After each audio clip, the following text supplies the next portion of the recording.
Hey there crew, it's time to set up our 2025 bullet journal. So in today's video, I'm gonna go over, well, the notebook that I'm using, which I'm very excited about. We'll talk about how I pre-planned before I even started designing or doing anything inside of my bullet journal, and then talking about some little design elements that I added as I kick this one off.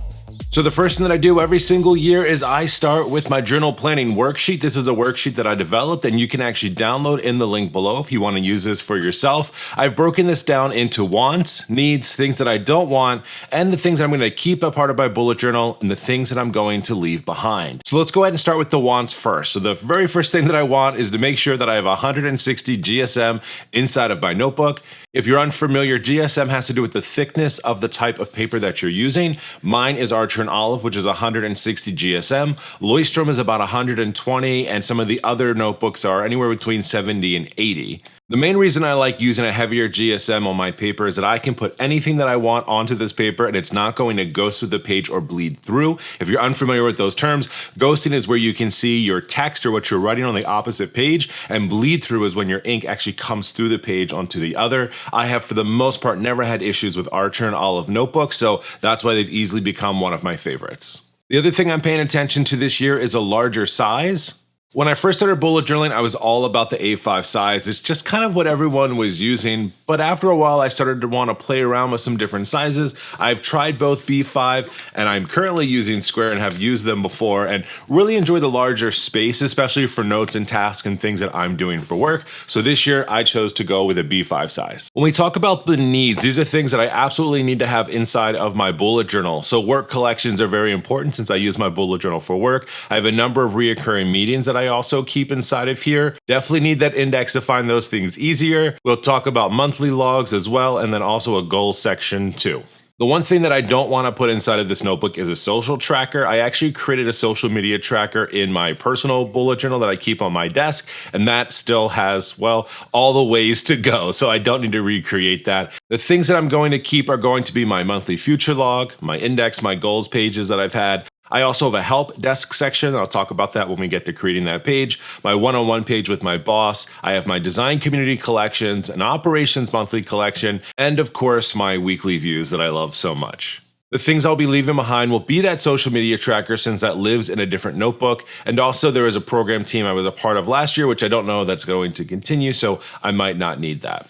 This journal planning worksheet is great for anyone who just wants to kind of kickstart the ideas. Even if you're not ready to set up your bullet journal yet, this is a really great place to start. So let's go ahead and talk about the notebook that we're using this year. We're going to start off with this beautiful B5 notebook from Archer and Olive. And what do you know? This is the one that I designed with them. This is the marked notebook. I custom designed this notebook and hid some cool images in the cover as well. The inside, we have this really nice reflective foil. It looks really cool. We also have a space in here for a key, or really however you want to use this page. But most importantly are the marked pages. This is a dot grid notebook, and I've put some easy marks, or smart marks as I like to call them, in the margins and on the bottom. That's going to help you split your page into halves or thirds very easily inside of this notebook. One of the things I really enjoyed from this year's bullet journal that I'm going to carry over to my next bullet journal is going to be my monthly calendar log.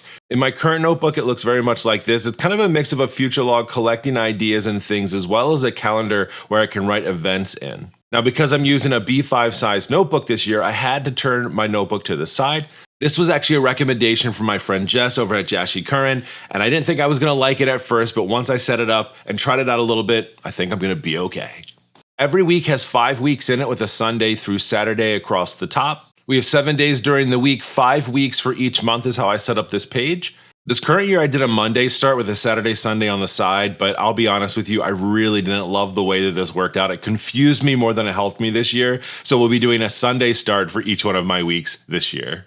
Every year when I start a new bullet journal, I like to pick a starter theme. This is just kind of a general way that I like to get inside of my notebooks. For example, this year I used some simple stamps mixed with a really big monoline calligraphy nib and some ink. I've also used watercolor squares and lettering stencils in the past, and I like to just do this for myself every single year. It's just a really fun way to do that. And I also try to include things that I'm currently really interested in. And at the end of this year, I got really big into die cutting. You can use a die cutting machine like the Sizzix one and essentially have these little metal die cuts that you put over top of paper, and it perfectly punches out the image that you want. So I wanted to find ways to include this inside of my headers somehow. And the first way I thought of doing this was going to be painting over them with ink. So my idea this year was to use the die cut to create really cool looking headers, almost kind of like a drop letter or a little bit of like illuminated letters, just a little bit. But the idea is containing your letter inside of the box. Now to do this, I had to try a bunch of different methods because honestly, I wasn't loving how it first turned out. I used drawing gum to try to block out the letters. I was using white gel pens and nothing was just quite working out, if I'm being very honest with you. I wasn't loving the way that it looked. And then suddenly I had an epiphany. Mark, you have a lot of stamps. Just stamp over the color. And once I solved that problem, I was ready to go. So I went ahead and die cut a bunch of different sizes and just painted over all of these with some really cool shimmer inks. So I have this Xyron sticker maker. So I put each one of those inside a little space, and as you pull out the tape, it adds an adhesive back to anything you put back there. So I just loaded this bad boy up with all the ones that I painted, and that way I could just cut each one off when I wanted to start off my notebook. So the first one that I'm gonna do here is going to be my index. So I just pull it off like a little sticker and I stick it on here at the top of my page. I recently discovered Carrie Bradford Studios, who has a ton of cool stamps that we'll actually be using today, as well as these really cool lettering fonts. I love the way these look. So the next step is just laying everything out on my page, which is a really smart way to do this to make sure that the spacing works out. Now these were brand new stamps, so they were a little sticky to my fingers, but once I laid that out, made sure they were the right side up, I just laid my acrylic block over top and pick them up off of the page, and then I can put on my ink right there. And that way when I come back over top, everything is lined up appropriately in the right way and fits exactly like I want it to.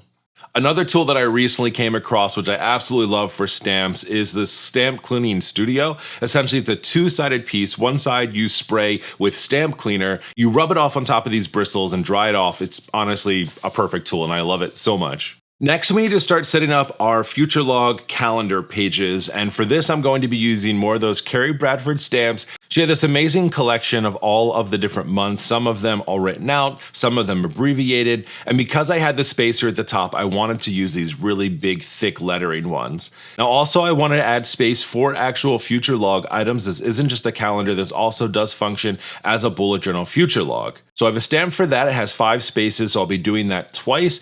That way I have 10 spots that I can put future log items if I need to write them out for the months. The next thing I had to solve is I didn't want to handwrite the days of the week. I actually have a stamp for that. I always have a stamp for that. But the problem was how was I going to do this so everything lined up really nicely? So I followed the same technique that I've been doing for the headers, where I laid everything out first and then put my acrylic block over top of it to kind of capture it and bring it up.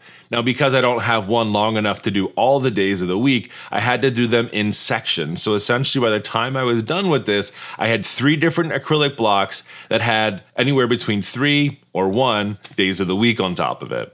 I was so scared to put my first print down because I really felt like if I mess this up the first time around in January, this is not gonna be good, but luckily everything turned out really well. I was able to lay in all the days of the week. They all came in relatively straight and I was so incredibly happy about it. I was just thrilled that I actually made this work. The funny part about it is that when you start doing each of the months, my desk kind of turned into a mini printing press. Off to the side of me, I had all of the stamps laid out as I was using them. So I would grab the one cluster of stamps and put all the dots onto the pages, come back, grab Sunday through Tuesday, stamp that onto the page, grab Wednesday, Thursday, Friday, and then finally put the Saturday on there as well. And I redid this for all 12 months of the year, and everything turned out really well. But it was just a funny process as I was creating this. I was like, Mark, you're basically hand stamping an entire book, and I love it. With videos like this, I get some of the comments a lot of the times that say, this is a waste of time. Why are you doing this? You can just buy a notebook that does this. But the truth is I have never found a notebook that does exactly this. It doesn't have the look that I want, the layout that I want, and everything else. So the thing I have to do that works best for me is create it myself. I'm a very firm believer that you should only spend the amount of time that you need for your own personal notebook. So if you do not want to stamp 12 months during the year, do not do it. It's not worth your time. Maybe you don't need that. But for myself, I know exactly what I need because I've been testing it for the past few years and I absolutely love it. So for me, it's 100% valuable. But again, if it's not for you, don't hate on other people. It is not worth your time and energy, and your way of planning is very different than mine, and that's okay. The next page that I'm adding inside of my bullet journal is going to be a goals page. I've done different variations of this in the past and honestly without a lot of success, but this year I'm going to stick to it. So I've gone ahead and laid down another ink painted die cut sticker here in the top left corner, and I've laid out my lettering for goals. I broke this section into 5 different parts. This will be for my 5 main goals that I'll have for myself during the year. I had these really cool numbered block stamps that I try to use as much as I can because they look so cool on here. And then I use my smart marks on the page and I split my page into thirds. And I'm gonna go ahead and put some check boxes over here for milestones that I'll check off throughout the year. The next collection page that we're going to set up is going to be for the help desk. I talked about this earlier a little bit. This help desk collection page has been so helpful for me because often I call into the help desk for something, I get a ticket, but then sometimes I don't always hear back right away. And a part of my job at work is to also help out other associates on my team. So I make a lot of help desk calls. Once I was done with my header, I used Everyday Explorer stamps with these really cool looking notepad stamps, and I set up a total of 8 sections to get started. I also grabbed this documented stamp that I had and this one over top of each. So I'll be able to grab the topics that I talked about, the incident numbers that I have when I put in the original ticket, and I can just go ahead and start to gather all of that on this page. The next thing I'll do inside of my bullet journal is start to set up some of those collection pages. These are the same collection pages that I marked on my notebook that I wanted to come along with me. So the first one I have on here is my design community notes. At work, we have a really large design community where we have a bunch of lunch and learns and quarterly meetings and all kinds of different type of skills and education. I'm a part of a lot of these program teams. That's why I have a reoccurring space for this in my bullet journal. And I'll jot down any type of notes or planning that we're trying to do for these events. And then once it becomes official, then I go ahead and import it into a digital space for the rest of our design community. The other collection page I have is my Design Operations Monthly. This is a monthly meeting that I have with a few friends where we get together and talk about design operations. And I love these meetings so much. We have some really great conversations and I learn a lot from them. And because we do this on a monthly basis, this is why I have a reoccurring collection page for it. The last 2 collection pages I'm going to create are going to be a one-on-one page. These are for reoccurring meetings that I have with my boss on professional development and how I'm doing at work. And then also my leads meeting. This is a monthly meeting that I have set up with my lead team where we talk about what's going on with the team, future event planning, as well as project planning as well. So this is everything we have as a part of the initial setup in my 2025 bullet journal. This is just the start. This is not everything I'm putting in here. I'll start to put more notes and weekly layouts and things as we get into the new year. But right now, this is everything that I need to get started. I can start planning for 2025 now inside of my future log calendar pages. I can start to develop and write in some goals as I'm getting started and thinking about the things that I personally want to work on. And then as we kick into the reoccurring meetings and get more into those, these pages will start to fill out, as well as starting to set up my weekly views starting in January. I love sharing how my bullet journal is getting set up for the new year, but I want to hear from you. How are you setting up your 2025 bullet journal? Have you already started? Do you have a planner that's already ready to go for you? Or are you still collecting ideas and thinking about how you want to get started? Let me know down in the comment section below, and I'll link all the items that I use, both the notebook, the stamps, all the fun toys, down in the descriptions for you as well, just in case you saw anything that you maybe wanted to try out. My friends, thanks so much for hanging out with me today, and I'll talk to you next time. See ya.